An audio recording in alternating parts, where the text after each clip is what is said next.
নরসিংদীর dream holiday পার্কের কথা তো অলরেডি সবাই জানে, এটা নিয়ে তো নতুন করে কিছু বলার নেই। আর আমার তো বাসা নরসিংদীতে হওয়াতে এত পরিমাণ যাওয়া হয়েছে বলার বাহিরে, বিকজ অফ বাসায় যদি কোনো গেস্ট আসে তারা যদি আস্ক করে যে আশেপাশে ঘোরার মতো কোনো সুন্দর জায়গা আছে কিনা, তখন আমরা সর্বপ্রথম ড্রিম হলিডে পার্কের কথাটাই মাথায় রাখি।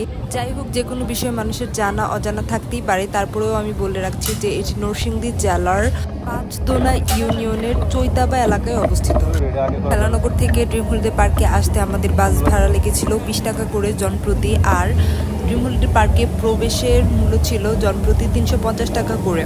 হলিডে পার্ক মূলত সকাল 10টা থেকে রাত 8টা পর্যন্ত খোলা থাকে, কিন্তু আমরা ওখানে 2 ঘন্টার বেশি ছিলাম না। যতক্ষণই থাকি না কেন তার মধ্যে 1 ঘন্টা আমরা পার করেছি এই বোটে, বিকজ অফ এই বোটে আমাদের ভালো লাগছিল। যতক্ষণ পর্যন্ত ডাক না দিব মাইকে এতক্ষণ যাবো না। মাইকে ডাক দিব, মাইকে।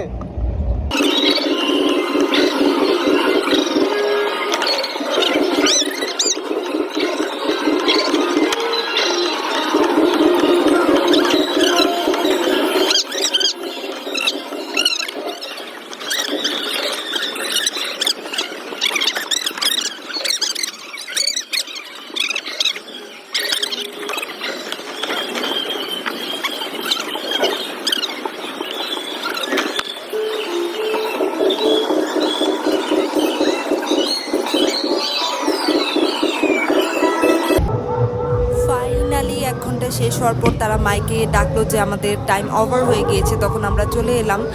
তারপর আমরা সিদ্ধান্ত নিলাম যে আমরা ভূতের ঘরে প্রবেশ করব, যেটাতে কিনা এর আগে আমরা কখনোই যাইনি। বেসিক্যালি আমি কখনো যাইনি, কারণ এটার প্রতি আমার আগে কখনো ইন্টারেস্ট ছিল না। তো এইবার আমরা চিন্তা করলাম সবাই মিলে একসাথে যাই, দেখা যাক কি হয়। Let's see.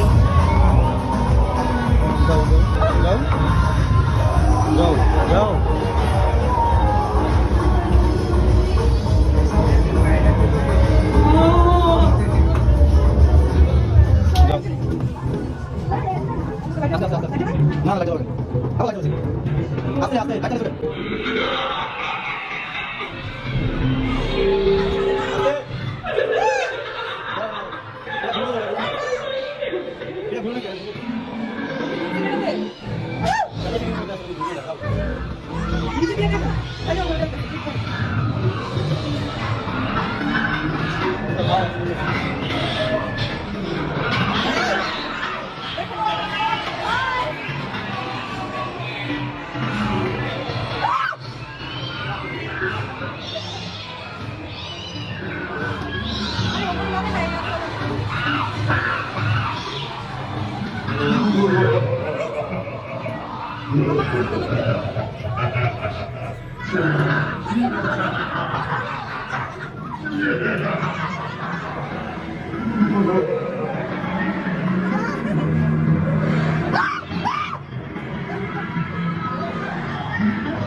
ভিডিওটি এই পর্যন্তই ছিল। সবাই ভালো থাকবেন। আল্লাহ হাফেজ।